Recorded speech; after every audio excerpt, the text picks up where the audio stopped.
This is Optimal Living Daily, episode 1787, Stop Overthinking by Cornish of Everthrive.org.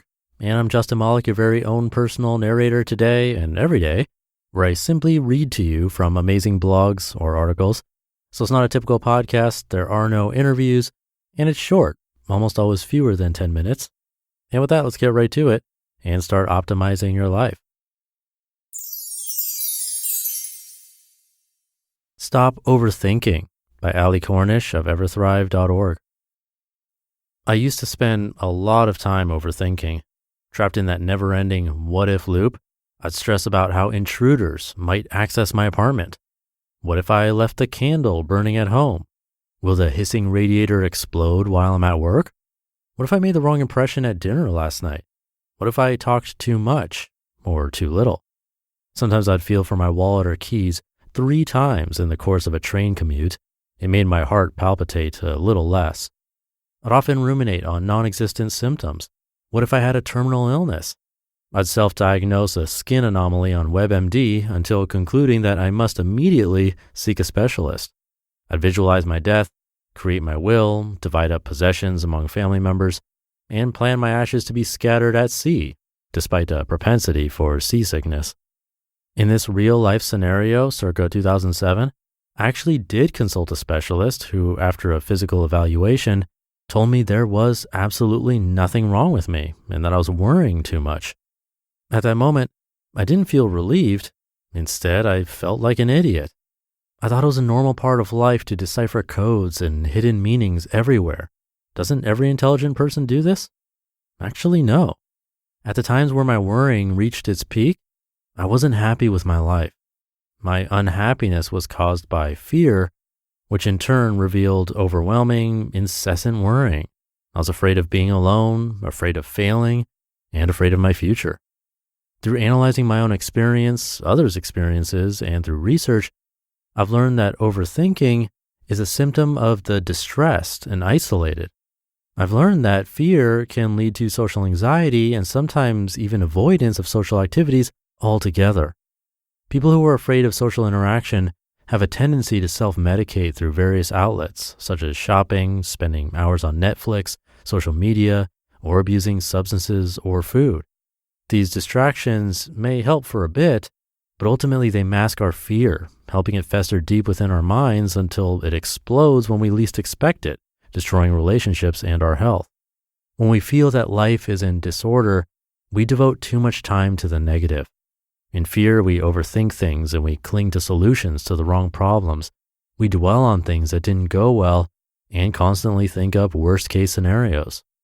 Often, it's a general lack of confidence that causes us to worry, or perhaps it's that we feel that worrying will protect us from harm. Yes, back in caveman times when we were hunters and gatherers, stress did actually protect us from harm, as in death via saber-toothed tiger. Fast forward to present day, we still get the same stress signals, but from benign sources that aren't life-threatening.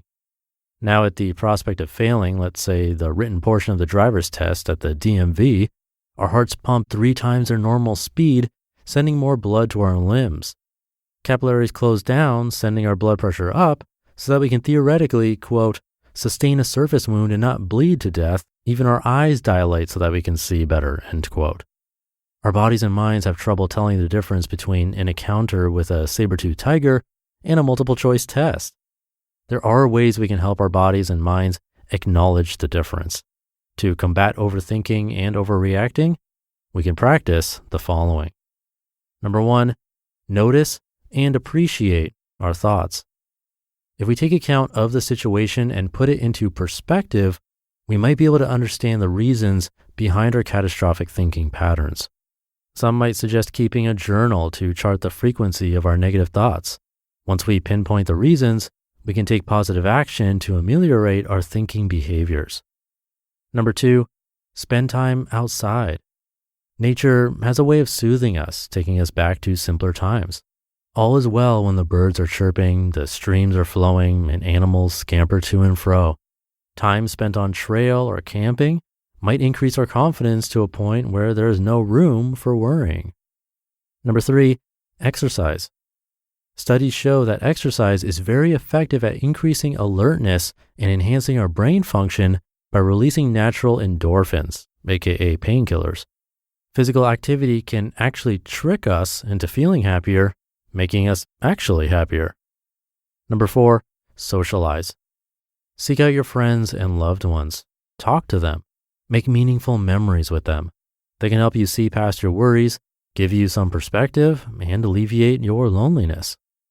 Number 5, breathe. Take some time to breathe in and out slowly. This naturally reduces your blood pressure and heart rate, calming you down so that you can see clearly. And number 6, let go. Know that you can only control what you do, say, or feel. You can't control anything that happens at you, and you can't control what other people do. You are in control of yourself, so let all of those worries go. Be grateful for what you have, take action to ensure your immediate safety and comfort, and know that you will be okay. You just listened to the post titled, Stop Overthinking by Cornish of Everthrive.org. And thank you to NETGEAR. 'Tis the season to upgrade your Wi-Fi. When you're connected to your world by Wi-Fi, be sure it's the best. Orbi WiFi 6 from NETGEAR is the gift that keeps on giving. It covers your entire home with the fastest Wi-Fi so you can stream your favorite shows and movies, video chat with family far away, and work and learn from home on more devices than ever before in any part of the house. It's Wi-Fi worth celebrating. Don't miss this holiday season's exclusive offers on the best Wi-Fi ever. Find out what makes NETGEAR America's #1 choice for Wi-Fi at netgear.com/best Wi-Fi. That's netgear.com/best Wi-Fi. And I have that linked in this episode's description. Thank you to Allie. A really important one to consider, especially as many of us are still in partial or more than partial quarantine. In Europe, as of just a few days ago, things were shutting down again. And not seeing family or friends very often or at all, that's a major difference in how we're used to living our lives, for most of us at least, even for introverts like me who generally really like being alone. That aloneness, like she said, can very easily turn into overthinking, exaggeration, sort of a loss of what's real even. It'll feel real in our minds, but your reality can be much, much different than someone else's. I'll probably sound like a broken record, but I think meditation is a nice tool to have in your box for catching overthinking because it's literally a practice of watching your thoughts and letting them go, which were the very first and last points she mentioned. Notice your thoughts was number 1 and let go was number 6.